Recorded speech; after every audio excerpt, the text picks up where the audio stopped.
Hello students, जैसा आप अपनी स्क्रीन पर देख रहे हैं, आज हम टेंसेस के बारे में जानेंगे। टेंसेस से रिलेटेड सारी प्रॉब्लम्स को सॉल्व करेंगे। जैसे कि अब देख रहे हैं टेंस क्या होता है और टेंस को कैसे पहचानें, टेंस कितने टाइप के होते हैं, ये सब जानेंगे। और इनका ट्रांसलेशन करते समय हमें कैसे उन रूल्स का अनुपालन करना है, ट्रांसलेशन करना हमारे लिए इजी हो जाए। साथ ही साथ हम देखेंगे हिंदी से इंग्लिश में ट्रांसलेशन कैसे किया जाए और इंग्लिश का हिंदी में भी ट्रांसलेशन कैसे करें। तो आज के वीडियो में इस सारी चीज़ों को हम अच्छे से जानेंगे, क्योंकि इंग्लिश ग्रामर में टेंसेस सबसे बेसिक टॉपिक है। यदि हमको टेंस की बेसिक जानकारी नहीं है तो फिर हम ग्रामर में कुछ भी नहीं सीख सकते। ग्रामर में टेंसेस सबसे बेसिक टॉपिक है। तो आज हम टेंसेस के बारे में बहुत डिटेल से जानेंगे। और वैसे तो टेंसेस कितने प्रकार के हैं वो बताऊंगा मैं, लेकिन केवल आज हम प्रेजेंट टेंस के सभी पार्ट्स के बारे में डिटेल से समझेंगे। सो आइए शुरू करते हैं आज का वीडियो शुरू करने से पहले मैं चाहता हूं कि आप सभी लोग वीडियो को लाइक करें और वीडियो के एंड में आप कमेंट करके ज़रूर बताएं कि टेंसेस क्या आपको ठीक से समझ में आए हैं। या ठीक से समझ में आए हों तो यस लिखें, और यदि किसी प्रकार की क्वेरी है तो वो भी कमेंट सेक्शन में मेंशन करें। आइए शुरू करते हैं आज का वीडियो। टेंसेस को हिंदी में इसका मीनिंग होता है काल। टेंसेस का हिंदी मीनिंग काल होता है और ये टेंस जनरली तीन प्रकार से होते हैं। इनको हम तीन भागों में डिवाइड करेंगे। सबसे पहले प्रेजेंट टेंस, दूसरा पास्ट टेंस और उसके बाद देखेंगे तीसरा होता है फ्यूचर टेंस। तो प्रेजेंट टेंस को हिंदी में बोलते हैं वर्तमान काल, पास्ट टेंस को हिंदी में कहते हैं भूतकाल और फ्यूचर टेंस को कहते हैं भविष्यकाल। तो ये सारी बेसिक जानकारी आपको बहुत अच्छे से होनी चाहिए। अब हम बारी बारी से जानते हैं। प्रत्येक टेंस के चार पार्ट और होते हैं। अभी जैसे हम देख रहे हैं, सबसे पहले इंडेफिनिट टेंस। ये indefinite tense present tense, past tense और फ्यूचर टेंस तीनों के लिए होता है। इसके बाद दूसरा होता है कंटिन्यूअस टेंस। कंटिन्यूअस टेंस को प्रोग्रेसिव टेंस भी कहते हैं। तीसरा tense that is perfect tense और चौथा tense that is perfect continuous tense. Students, मैंने इनके साथ साथ इनकी हिंदी में पहचान भी लिखी हुई है। जैसा कि आप देख रहे हैं, यदि वो इंडेफिनिट टेंस है तो ता, ती, ते ये आता है। कंटिन्यूअस अगर टेंस है तो आप देखेंगे रहा, रही, रहे। हर एक कंटिन्यूअस टेंस की पहचान है कि हिंदी के अगर टेंस लिखे हैं, सेंटेंस हैं, तो उनके लास्ट में रहा, रही, रहे ये शब्द जरूर होंगे। तो अब जान जाएंगे कि वो कंटिन्यूअस का टेंस है। इसी प्रकार से यदि सेंटेंस के अंत में चुका, चुके, चुके ये शब्द आपको दिखें तो नो डाउट वो सेंटेंस परफेक्ट का सेंटेंस होगा। लेकिन वहीं हम बात करें कंटिन्यूअस सेंटेंस की, तो कंटिन्यूअस सेंटेंस ये परफेक्ट भी है और परफेक्ट कंटिन्यूअस दोनों मिला करके है। तो कंटिन्यूअस की पहचान जैसा कि हम जानते थे रहा, रही, रहे होती है, लेकिन ये परफेक्ट भी है, यानी आधा काम हो चुका है तो इसमें समय भी दिया जाता है। इस तरीके से इसी तरह हम देखेंगे कि यदि टेंस प्रेजेंट का है तो प्रेजेंट के टेंस में आप देखेंगे हैं, हूँ और हैं, ये शब्द टेंस के लास्ट में जरूर होंगे। इसी प्रकार से पास्ट के टेंस को देखें तो उसमें था, थी, थे, ये शब्द जरूर आते हैं। फ्यूचर टेंस की बात करें तो उस टेंस में गा, गी, गे, ये शब्द जरूर लिखे होंगे। तो इस तरीके से यदि हम देखें कि कोई टेंस प्रेजेंट का टेंस अगर है तो सेंटेंस के लास्ट में ता है, ती है, ते है, ये शब्द को देखने को मिलेंगे तो हम समझ लेंगे कि ये टेंस प्रेजेंट का इंडेफिनिट टेंस है। इसी तरीके से हम कंटिन्यूअस को प्रेजेंट के साथ मिला दें तो प्रेजेंट का कंटिन्यूअस टेंस बनेगा और हिंदी में उसमें शब्द जो सेंटेंस के लास्ट में होंगे वे शब्द होंगे रहा है, रही है, रहे हैं। इसी प्रकार उस टेंस को प्रेजेंट के परफेक्ट के साथ मिला दें, यानी प्रेजेंट टेंस को परफेक्ट टेंस में मिला दें तो टेंस बनेगा प्रेजेंट परफेक्ट टेंस। फिर हिंदी में उसकी पहचान देखेंगे तो सेंटेंस के लास्ट में देखेंगे कि चुका है, चुकी है, चुके हैं, ये शब्द लिखे होंगे तो निस्संदेह आप समझ लेंगे कि ये टेंस प्रेजेंट का परफेक्ट टेंस है। आगे देखें तो परफेक्ट कंटिन्यूअस टेंस में इस प्रेजेंट को जोड़ दें तो टेंस बनेगा प्रेजेंट परफेक्ट कंटिन्यूअस टेंस। तो इस तरीके से हमने देखा कि इन्हीं चारों प्रकार के टेंस को प्रेजेंट के साथ अगर जोड़ दें तो वो प्रेजेंट के टेंस बन जाते हैं। फिर हम देखें कि इन टेंसेस को पास्ट की टेंस के साथ जोड़ दें तो बारी बारी से देखेंगे कि पास्ट का टेंस इंडेफिनिट में जुड़ने के बाद बनता है पास्ट इंडेफिनिट टेंस और यह पास्ट इंडेफिनिट टेंस इसकी पहचान होगी था, ते थे, ते थे या ये।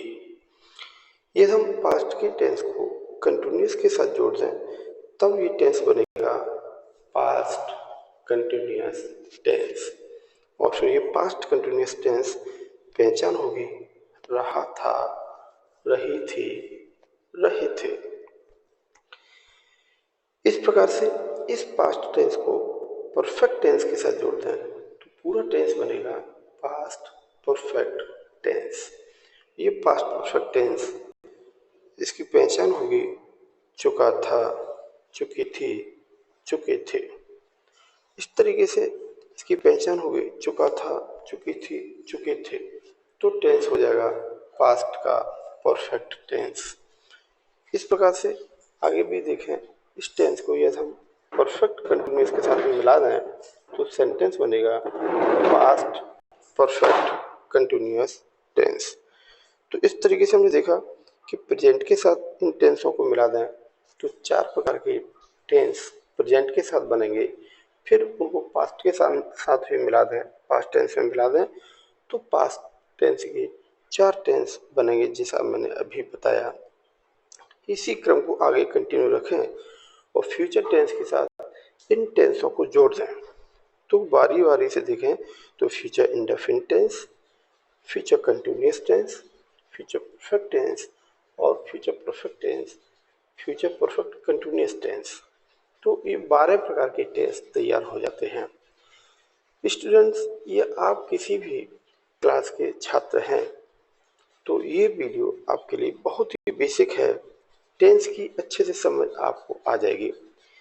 आज हम केवल प्रेजेंट के सभी टेंसों को, सभी प्रकार के टेंसों के बारे में जानेंगे और सिंपल स्ट्रक्चर की हेल्प लेते हुए हम अच्छे से इसको समझेंगे। आइए आगे बढ़ते हैं। जैसा कि आप देख रहे हैं स्क्रीन पर, सबसे पहला tense that is present indefinite tense. तो सबसे पहले हम प्रेजेंट इंडेफिनिट टेंस के बारे में डिटेल से जानेंगे। प्रेजेंट इंडेफिनिट टेंस ऐसे वाक्यों में क्या होता है, ता है, ती है, ते है, ये वर्ड्स हमको सेंटेंस के बिल्कुल लास्ट में देखने को मिलेंगे। तो निस्संदेह आप इंग्लिश के टेंस को जब ट्रांसलेट हिंदी से अंग्रेजी में ट्रांसलेट कर रहे हो तो सबसे बेसिक जानकारी जो है सेंटेंस के लास्ट में आइए और लास्ट में आकर के देखेंगे कि उसमें क्या लिखा है। ता है, ती है, ते हैं, ये शब्द लिखे हैं तो आप समझ जाएंगे कि ये प्रेजेंट इंडेफिनिट टेंस है। फिर प्रेजेंट इंडेफिनिट टेंस की जब ट्रांसलेशन करेंगे तो कुछ बेसिक्स और हमको समझने हुए। हर एक टेंस के ये 3 पार्ट और होते हैं, जैसे कि अफर्मेटिव, नेगेटिव, इंटरोगेटिव। तो बारी बारी से जानते हैं। सबसे पहले देखेंगे अफर्मेटिव सेंटेंस प्रेजेंट इंडेफिनिट में कैसा होता है।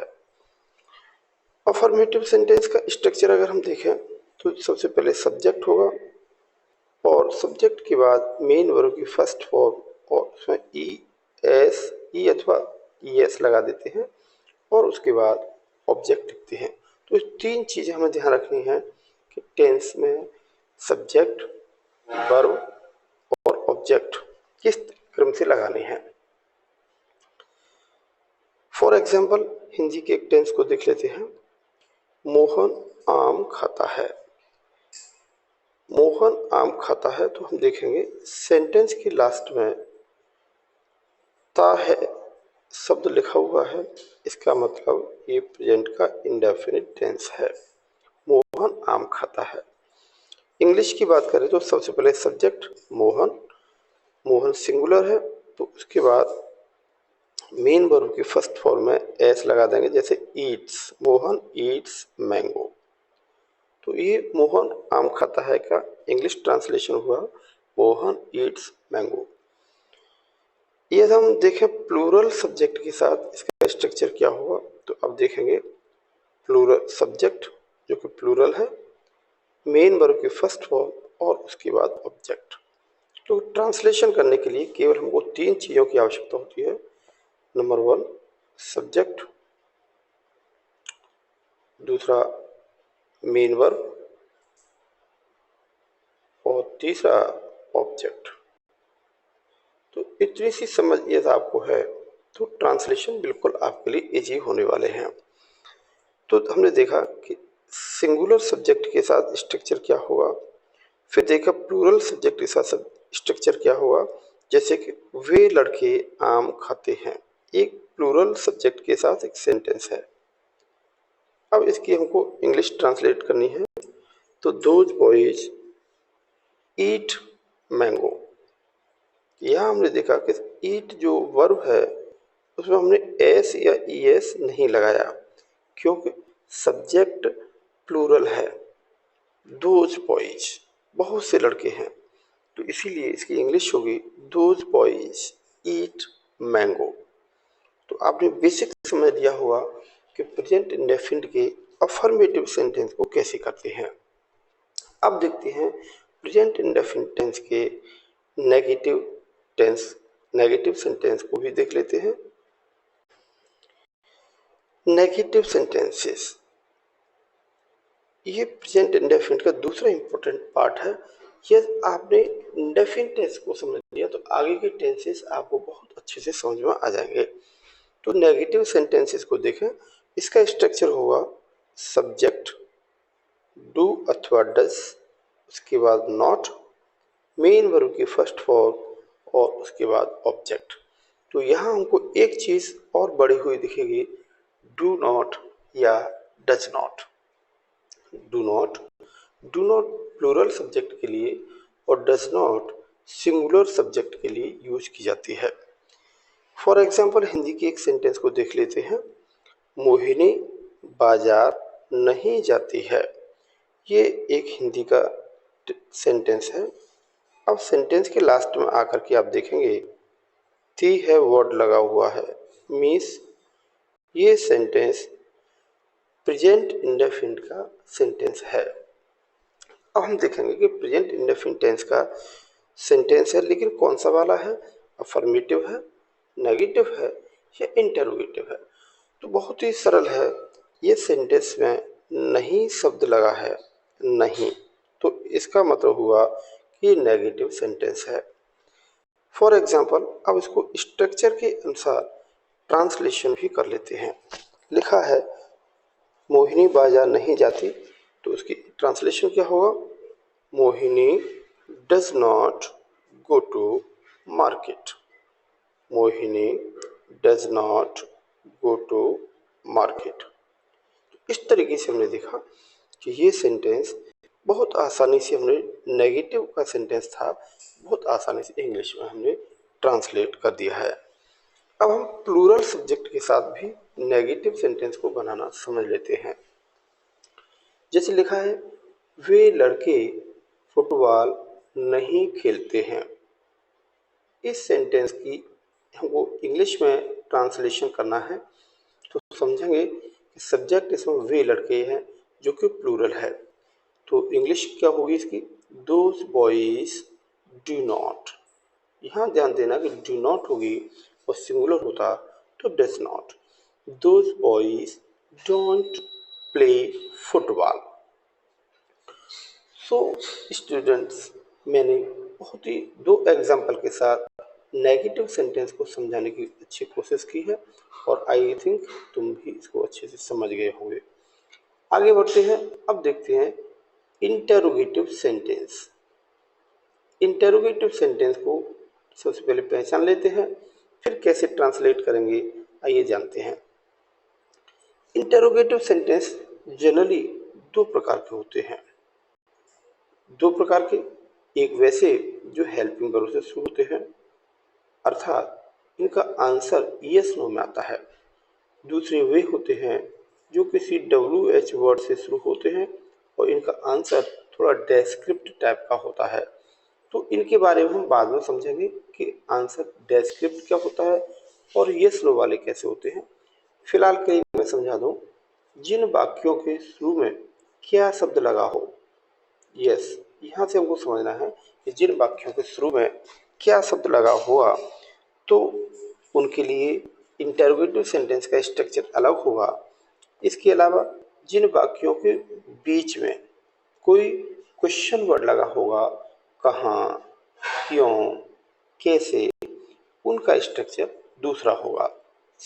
सबसे पहले हम देखेंगे क्या वाले सेंटेंस को, जिनके सबसे आगे क्या शब्द लगा हो, तो उनका स्ट्रक्चर होगा do, does, subject, main verb की फर्स्ट फॉर्म, उसके बाद ऑब्जेक्ट।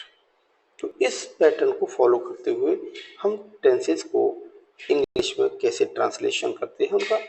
तो जैसे लिखा है एक सेंटेंस, क्या आप उपन्यास पढ़ते हैं? क्या आप उपन्यास पढ़ते हैं?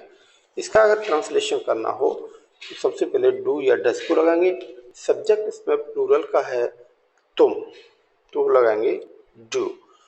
तो सेंटेंस होगा do you read novel. Do you read novel. इस तरीके से इसका ट्रांसलेशन बहुत आसानी से समझ लिया है। दोबारा से मैं रिपीट कर दूं, सबसे पहले सेंटेंस को पहचानेंगे, तो सेंटेंस के लास्ट में देखेंगे क्या लिखा है, उसके बाद उसमें ये समझेंगे कि क्या ये अफर्मेटिव है, नेगेटिव है अथवा इंटरोगेटिव है। दूसरा सेंटेंस भी देख लेते हैं, क्या राखी फूल तोड़ती है? Same thing. तो निश्चित ही आप इसको समझ गए होंगे, ये सेंटेंस भी प्रेजेंट का इंडेफिनिट सेंटेंस है। अब इंग्लिश में ट्रांसलेशन कैसे करेंगे, तो does rakhi plug the flowers. Does rakhi plug the flowers. So students, I hope present indefinite के दूसरे पार्ट यानी नेगेटिव सेंटेंस को भी आपने अच्छे से समझ लिया होगा। आगे बढ़ते हैं और इसी टेंस के दूसरे सेंटेंस जिनको इंटरोगेटिव सेंटेंस कहते हैं उनको भी समझ लेते हैं। इंटरोगेटिव सेंटेंस का दूसरा पार्ट जिसमें हम WH वर्ड का यूज करते हैं, ऐसे सेंटेंसेस को भी अच्छे से जानेंगे। तो उनका स्ट्रक्चर को सबसे पहले समझ लेते हैं। अभी हम इंटरोगेटिव के सेंटेंस का स्ट्रक्चर जाना, जिनमें जनरली क्या शब्द सबसे पहले आता है और ऐसे सेंटेंस इंग्लिश में डू या डज से शुरू होते हैं।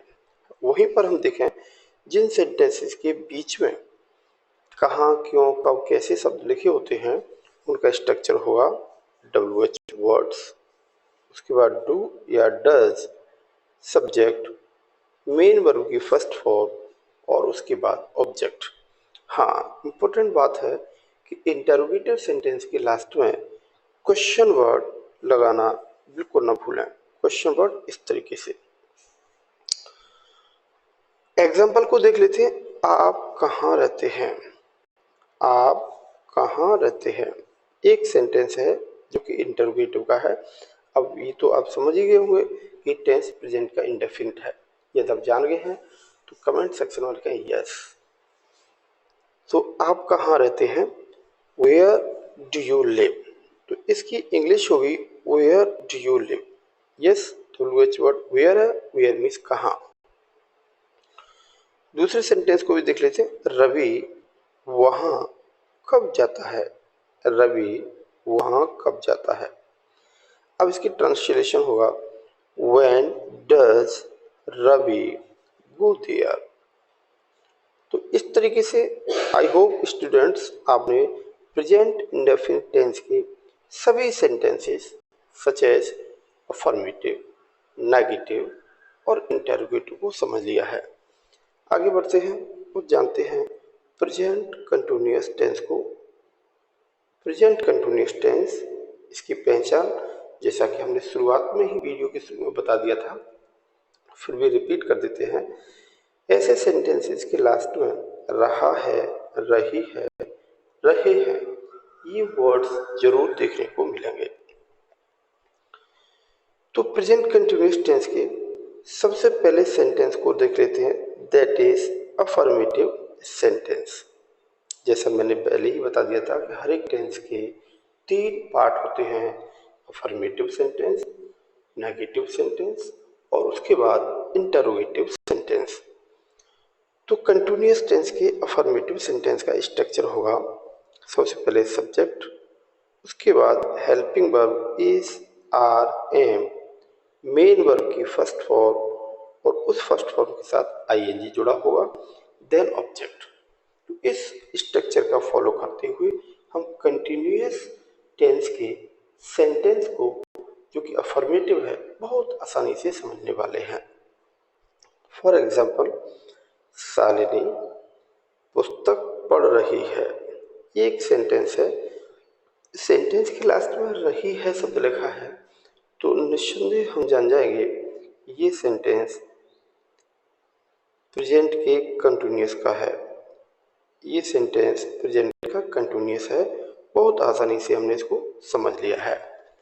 अब इसको ट्रांसलेशन कैसे करेंगे, Shalini is reading the book. Yes, Shalini is reading the book. तो इस तरीके से हमने बहुत आसानी से प्रेजेंट कंटिन्यूअस टेंस के अफर्मेटिव सेंटेंस को भी समझ लिया है। आगे बढ़ते हैं और इसी टेंस के दूसरे पार्ट जो कि नेगेटिव सेंटेंस है उसको भी जानते हैं।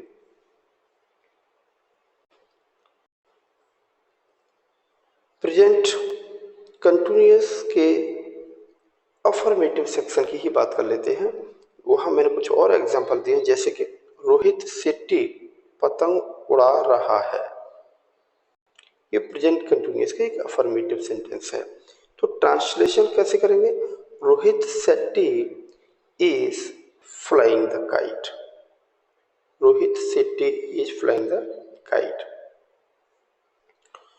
वे लड़के बाजार जा रहे हैं, ये भी एक प्रेजेंट कंटिन्यूअस का अफर्मेटिव सेंटेंस है। तो those boys are going to market. So students, I hope affirmative sentence जो कि प्रेजेंट कंटिन्यूअस टेंस का एक पार्ट है आप आसानी से समझ गए होंगे।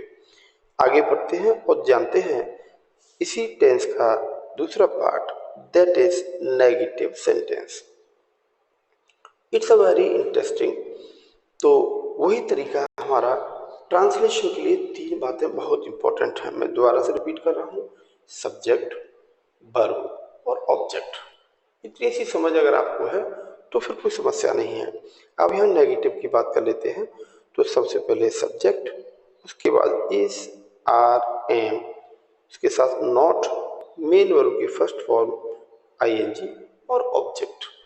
तो इस तरीके से इस स्ट्रक्चर का फॉलो करते हुए हम कैसे ट्रांसलेशन करते हैं, आइए जानते हैं कुछ एग्जांपल्स के साथ। रोहित शेट्टी पतंग नहीं उड़ा रहा है, ये सेंटेंस है जिसमें केवल नहीं शब्द जुड़ गया है, तो ट्रांसलेशन करेंगे Rohit Shetty is not flying the kite. Yes, Rohit Shetty is not flying the kite. एक और एग्जांपल देखते हैं, वे लड़के बाजार नहीं जा रहे हैं।